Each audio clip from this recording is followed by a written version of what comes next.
ఇగో ఇది కథ. అసలు బాబు కోసం కొత్త మోసం, రేవంత్కు ఏపీ దహస. ఎందుకో మరి నాకు అర్థమైతే లేదు. బనకచెర్ల ప్రాజెక్టుపై న్యాయ పోరాటం అంటూనే చర్చలకు ఆరాటం. రేవంత్ రెడ్డి అత్యుత్సాహం, జిల్లీకి పరుగులు. జీబీ లింకును కేంద్ర సంస్థలే వ్యతిరేకిస్తున్న కాంగ్రెస్ సర్కారు ఎందుకింత తహతహ? కేంద్ర మంత్రి నేతృత్వంలో అనధికార అపెక్స్ 16న ఇద్దరు ముఖ్యమంత్రులతో భేటీకి నిర్ణయం. ఏపీతో చర్చల ఆరాటం ఎందుకు? నిపుణులు. రేవంత్ తీరుపై అనుమానాలు, అభ్యంతరాలు. అయ్యో, యనుమల రేవంత్ రెడ్డి అనే వ్యక్తి తెలంగాణ ఉద్యమంలో లేడు. ఫస్ట్ మీకు ఇది క్లారిటీగా తెలుసుకోరు. అప్పటి తెలుగుదేశం పార్టీ జెండాలోనే ఉన్నారు. చాలామంది అదే పార్టీలో ఉన్నారు, తర్వాత పార్టీలు మారారు, అది సెకండరీ అనుకోండి. దాంతోపాటు ముఖ్యమంత్రి యనుమల రేవంత్ రెడ్డి గారికి ఏపీ ముఖ్యమంత్రి నారా చంద్రబాబు నాయుడు గారికి అమితమైన ప్రేమ ఉంటుంది. ఎందుకంటే గురు శిష్యులు వాళ్ళు. సో గురు శిష్యులు కాబట్టి ఖచ్చితంగా కూడా వాళ్ళు చెప్పే అంశం ఏంటి అంటే, ఇప్పుడు గురువు ఏదన్నా అడిగితే శిష్యుడైతే కాదనడం లేదు కదా, గదే గిడే కనబడుతుంది. తెలంగాణ ప్రాంత ప్రజలు 4 కోట్ల మంది ప్రజల గురించి ఆలోచించట్లే, ఇక్కడి ప్రజల హక్కుల గురించి ఆలోచించట్లే. కానీ తెలంగాణ ఉద్యమంలో ఇక్కడి ప్రజలు మళ్ళొక్కసారి ఉద్యమాన్ని మొదలు పెడితే ఎట్లుంటుంది తెలుసా? భయంకరంగా ఉంటుంది. అది కర్రగాల్చి వాత వీచినట్టు ఉంటుంది. పరుగో అంటారు. చూస్తున్నారు ప్రజలంతా, అన్నీ చూస్తున్నారు. అందరి భాగవతాలను చాలా స్పష్టంగా కూడా చూస్తున్నారు. ఎప్పుడు బుద్ధి చెప్పాలి, ఎట్లా బుద్ధి చెప్పాలి, ప్రజలకు చాలా స్పష్టత ఉన్నది. ప్రజలు చాలా మేధావులు. ప్రజలు ఇలాంటి ప్రభుత్వాలను ఎన్ని చూలే, మనలాంటి వ్యక్తులను ఎంతమందిని చూలే, వాళ్ళు ఎన్ని చూసుకుంటూ వస్తలేరు. ప్రజలకు అన్నీ తెలుసు. ప్రతిదానికి సమాధానం కాలం రూపంలో వాళ్ళు చెప్తారు. ప్రోరేటా ప్రకారం వరద జలాల్లో లెక్క తేలేకపోయినే మేము కట్టుకుంటాం, కింద మీరు కట్టుకోండి. లెక్క తేలితే బురద ఉందా వరద ఉందా తేలుతుంది కదా. గోదావరి రివర్స్ బోర్డు ముందే మీరు ఎలా కట్టుకున్నారు, మేము కట్టాలనుకుంటున్నామే, చర్చిద్దాం. మీ పతారా ఉందని పైకి వెళ్ళి అనుమతులు తెచ్చుకుంటామంటే ఎలా? మోదీ మేము చెప్పింది వింటాడని పైనుంచి కిందకు వస్తారా? న్యాయపరంగానే బనకచెర్లకు పోరాడదాం. మేము అందరి దగ్గరికి వెళ్తున్నాం, వ్యూహం లేకుండానే ఇంత దూరం వచ్చామా? ఇవి సీఎం రేవంత్ రెడ్డి ఇటీవల చేసిన వ్యాఖ్యలు. అంటే బనకచెర్ల ప్రాజెక్టును వక్రమార్గాన అనుమతులు సాధించేందుకు ఏపీ ప్రభుత్వం చేస్తున్న ప్రయత్నాలను తీవ్రంగా వ్యతిరేకిస్తున్నట్లు హడావిడి చేశారు. కానీ కొన్నేళ్లకే మాట మార్చేస్తారు. ఏపీ కంటే ముందే చర్చలకు ఆరాట పడుతున్నారు. చంద్రబాబుతో అనుబంధం కోసం తెలంగాణ నీటి హక్కులను పణంగా పెట్టేందుకు సిద్ధమవుతున్నారు. మరి చంద్రబాబు లేని మా రాష్ట్ర ముఖ్యమంత్రి యనుమల రేవంత్ రెడ్డి గారి పీఠం ఉండదాయే? మీ అందరికీ తెలుసు కదా. ఇప్పుడు ఏపీ ముఖ్యమంత్రి నారా చంద్రబాబు నాయుడు గారు ఉన్నంత వరకు ఆ కేంద్రంతో, అంటే భారతీయ జనతా పార్టీ ఎన్డీఏ ప్రభుత్వంతో సఖ్యత ఉన్నంత వరకు ఇక్కడ యనుమల రేవంత్ రెడ్డి గారి పీఠానికి ఏం కాదు. ఆయన చెప్పింది వినకపోయినా, లేకపోతే అక్కడ ఆయనకు సఖ్యత దెబ్బతిన్నా ఇద్దరు సీట్లు పోతాయి. మీరు చూడండి, తెలుగుదేశం ప్రభుత్వం అనేది ఎప్పుడు పొత్తులతో అధికారంలోకి వచ్చింది తప్ప ఒంటరిగా కష్టం. మళ్ళీ ఇంకొకటి ఏంటంటే, రేవంత్ రెడ్డిని కాపాడుతున్నది కూడా చంద్రబాబు అనే ఆరోపణలు కూడా చాలా స్పష్టంగా వినబడుతున్నాయి. ఇప్పుడు బనకచెర్ల ప్రాజెక్టుకు సంబంధించి 84,000 కోట్ల రూపాయలు ఆల్రెడీ కేంద్రం శాంక్షన్ చేసింది. అటవీ శాఖ, పర్యావరణ శాఖకు సంబంధించి మాత్రమే అనుమతులను క్యాన్సిల్ చేసింది. రేపు భవిష్యత్తులో వీళ్ళు ఏం చేస్తారు? ఇప్పటికే మీరు ఒకసారి ఆలోచించాలి తెలంగాణ ప్రాంత ప్రజలారా. దయచేసి నేను మళ్ళీ చెప్తున్నా, మనం పోరాటం చేసిందే నీళ్లు నిధులు నియామకాల కోసం. 1956 నుండి 2014 వరకు పూర్తి స్థాయిలో కూడా తెలంగాణలో ఒక గజానికి గుంటకు ఒక ఎకరాకు నీళ్లు వారిన దాఖలాలు ఎక్కడన్నా ఉన్నాయా? లేవు. 2014 నుంచి 2028 వరకు కల్వకుంట్ల చంద్రశేఖరరావు ఆధ్వర్యంలోనే కాళేశ్వరం ప్రాజెక్టు కానీ, రిజర్వాయర్లు కానీ, కాలువలు కానీ, కెనాళ్ళు కానీ ఇవన్నీ కట్టిన తర్వాతనే కదా ఇక్కడ పూర్తి స్థాయిలో సస్యశ్యామలంగా మారిపోయింది. ఎండాకాలం కూడా వరదలు ఏది మత్తలు పోస్తున్న చెరువులను చూసాం కదా. ఇప్పుడు మన ప్రాంతం మీద ప్రేమ ఉండి మన ప్రాంతం కోసం పోరాటం చేసి మన ప్రాంతం ఎట్లొచ్చింది అనే ఏంది కష్ట నష్టాలు తెలిసిన వ్యక్తికి ఈ ప్రాంతాన్ని డెవలప్మెంట్ చేయాలని ఉంటుంది. ఉద్యమంలో లేకపోతివి, ప్రాంతం గురించి తెలియకపాయే, అధికారంలోకి వత్తివి, ఎవరో ఏదో చెప్తే ఇంటివి, లాస్ట్కు తెలంగాణ ప్రాంత ప్రజలు ఆగం చేతివి. ఇది ప్రజలు అనుకుంటున్న మాట. ఇది నేనో మీరో అంటున్నది కాదు. ఇప్పుడు రేవంత్ రెడ్డి ఢిల్లీకి అంత ఉరకాల్సిన అవసరం లేదు. మాకు అవసరం లేదు రాబాయ్, మీరు కడితే మేము చూసుకుంటాం. మీరు ఎట్లెట్లా కడతారో మీరు అయితే పునాదిరాయి ఎయిరైంటి లొల్లి ఉంటుందా అసలు? ఇక్కడ జీబీ లింకుకు సంబంధించి కేంద్ర సంస్థలే వ్యతిరేకిస్తున్నాయండి. మన రాజకీయ నాయకులు, కేవలం తెలంగాణలో ఉన్న రాజకీయ నాయకులను చూస్తే గలీజ్ అనిపిస్తుంది నాకు. కేవలం వ్యక్తిగత స్వార్థాల కోసం మాత్రమే రాజకీయం చేస్తున్నారు తప్ప ఇక్కడి ప్రాంత ప్రయోజనాల కోసం మాత్రం ఎవ్వరూ రాజకీయం చేసినట్టుగా కనబడతలేదండి.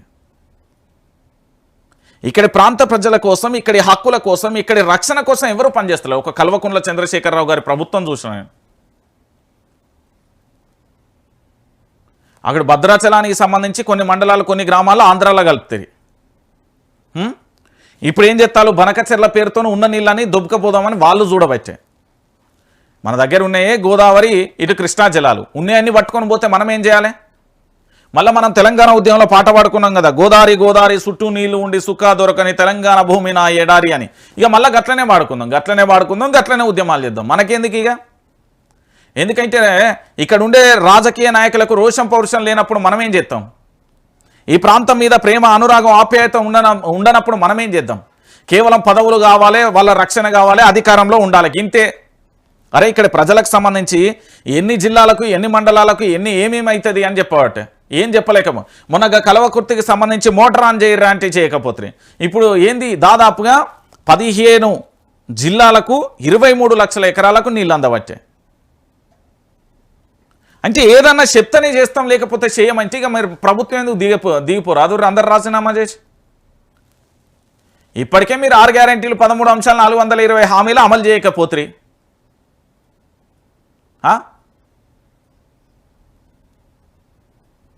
మరి ఎందుకు? ఇక తెలంగాణ ప్రాంత ప్రజల్ని మోసం చేసుడు తప్ప ఏం లేదు ఇక్కడ. నేను చెప్తున్నా కదా, ప్రజల్ని మోసం చేస్తుడు తప్ప ఇంకా వీళ్ళు చేసేది ఏమీ లేదు.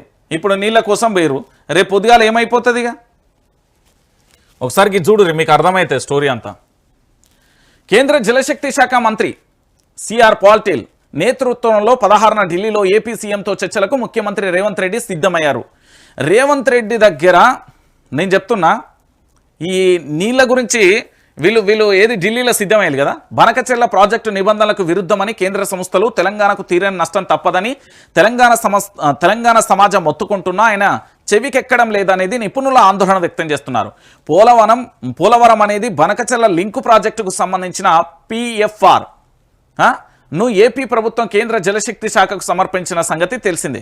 దీంతో ప్రాజెక్టుపై అభిప్రాయాలను తెలపాలని కేంద్ర ప్రభుత్వం CWC, NWU దాంతోపాటు DAతో పాటు కృష్ణా గోదావరి రివర్ బోర్డులకు పోలవరం ప్రాజెక్టు అథారిటీకి బేసిన్లోని అన్ని రాష్ట్రాలను కోరింది. అయితే Banakacherla link project PFR report కాపీని పంపింది. ఈ ప్రాజెక్టుపై అన్ని కేంద్ర సంస్థల అభ్యంతరాలు వ్యక్తం చేస్తాయి.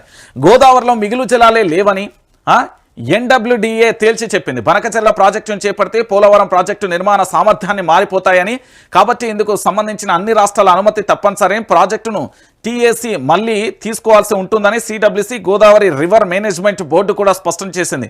ప్రాజెక్టు పూర్తిగా TAC నిబంధనలకు విరుద్ధంగా బేసిన్లో ఇతర రాష్ట్రాలతో పాటు తెలంగాణ అధికారులు కూడా పేర్కొన్నారు. ఇక చూడు,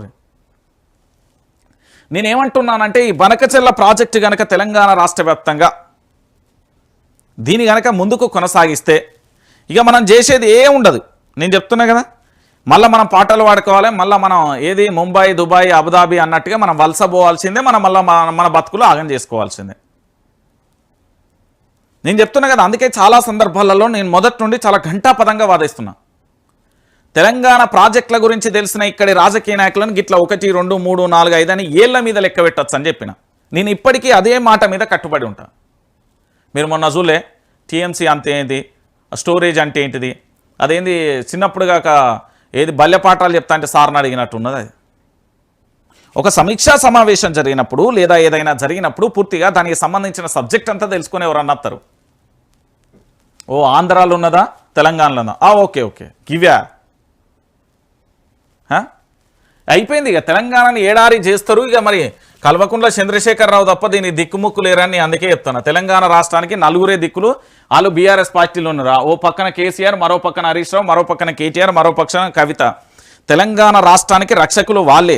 మీరు చెప్తుర్రు ఎస్సీలకు సంబంధించి మావాడు పోరాటం చేస్తాడు, ఎస్టీలకు ఇంకో ఆయన పోరాటం చేస్తాడు, బీసీల కోసం ఇంకొక ఆయనే, ఓసీల కోసం ఇంకో ఆయన, మైనార్టీల కోసం ఇంకో ఆయన, లేకపోతే ఇంకోటి అని చెప్తున్నారు. మనం ఒకసారి చరిత్ర పూర్వం నుండి పోదాం. కృష్ణయ్య BSc ఉద్యమంతో ముందుకొచ్చిండు. ఆయన ఉద్యమాలు చేసిండు, వైసీపీకి సంబంధించి సభ్యుడిగా వెళ్ళిపోయిండు, దాని తర్వాత రాజకీయ పదవులు అనుభవించిండు. నాకు అటో ఇటో తెలిసి ఒక ఆర్ కృష్ణ మన ఎవరు మందకృష్ణ మాదిగ మాత్రమే పదవులు తీసుకోగా నేనైతే ఎక్కడ చూడలేదు. మిగతా వాళ్ళందరూ కూడా ఏదో రూపకంగా రాజకీయ పార్టీలతోని ఉన్న పరిస్థితులు చూస్తారు. సో నేనేమంటున్నానంటే కేవలం ఇప్పుడు మీకోసం మనం ప్రభుత్వం ఏదైతే వాగ్దానం చేసిందో ఆ వాగ్దానాల కోసం మాత్రమే పోరాటం అందరూ చేయాల్సిన అవసరం ఉంటుంది.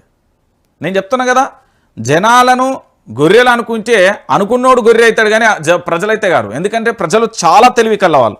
నేను చెప్తున్నా కదా, ఇక చూడరు ఇగో గింత